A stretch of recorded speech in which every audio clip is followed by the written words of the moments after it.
નમસ્કાર, સ્વાગત છે આપનું ડીટીવી ન્યૂઝ પર, જે લઈને આવે છે સૌથી વિશ્વસનીય સમાચાર સીધા તમારા સ્ક્રીન પર। આજે અમે વાત કરીશું એક એવા કેસ વિશે જેણે દાહોદ જિલ્લામાં ખળભળાટ મચાવી દીધો છે। 71 કરોડ રૂપિયાના મનરેગા કૌભાંડ। આ કેસમાં નો ખુલાસો સામે આવ્યો છે અને તપાસ હવે નિર્ણાયક તબક્કે પહોંચી છે। ચાલો જાણીએ વિગતે। દાહોદ જિલ્લામાં મનરેગા યોજના હેઠળ થયેલા 71 કરોડ રૂપિયાના કૌભાંડના કેસે સમગ્ર ગુજરાતમાં હલચલ મચાવી છે। આ મામલે દાહોદના બી ડિવિઝન પોલીસ સ્ટેશન ખાતે જિલ્લા ગ્રામ વિકાસ એજન્સીના નિયામક BM પટેલ દ્વારા ફરિયાદ નોંધાવવામાં આવી હતી। ફરિયાદમાં દેવગઢ બારિયાના ફુવા રેઢાણા અને ધાનપુરના સીમા મોઈ ગામે થયેલા ભ્રષ્ટાચારનો ઉલ્લેખ છે। આ કૌભાંડમાં મનરેગા શાખાના કર્મચારીઓ અને એજન્સીના પ્રોપ્રાઇટરોની મિલીભગત હોવાનું સામે આવ્યું છે।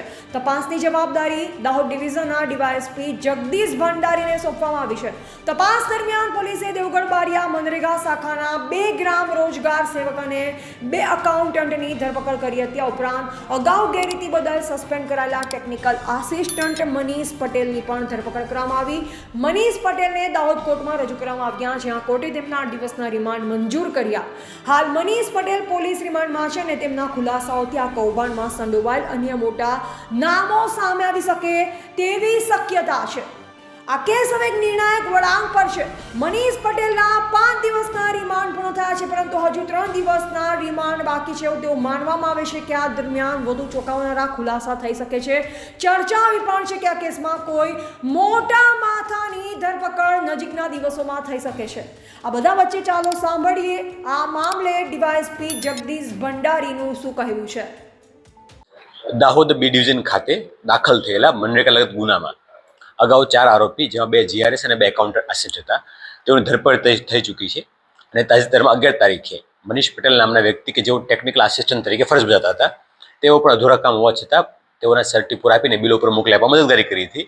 એ અન્વયે તેમની અટકાયત થઈ છે અને અટકાયત બાદ નામદાર કોર્ટમાં રજૂ કરી તેઓ દિન 8ના રિમાન્ડ પર છે। રિમાન્ડ પૂરા થવામાં 3 દિવસની વાર છે અને આગળની પૂછતાછ ચાલુ છે તથા કાયદેસરની કાર્યવાહી પણ ચાલુ છે।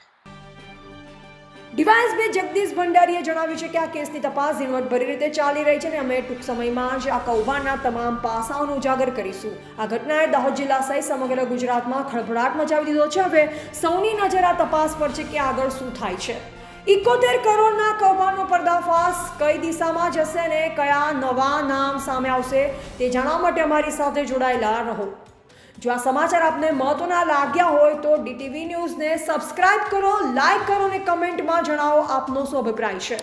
સમાચારની દુનિયામાં સૌથી આગળ આવવા માટે નોટિફિકેશન બેલ દબાવવાનું ભૂલશો નહીં। ફરી મળીશું નવા સમાચાર સાથે ડીટીવી ન્યૂઝ પર। નમસ્કાર।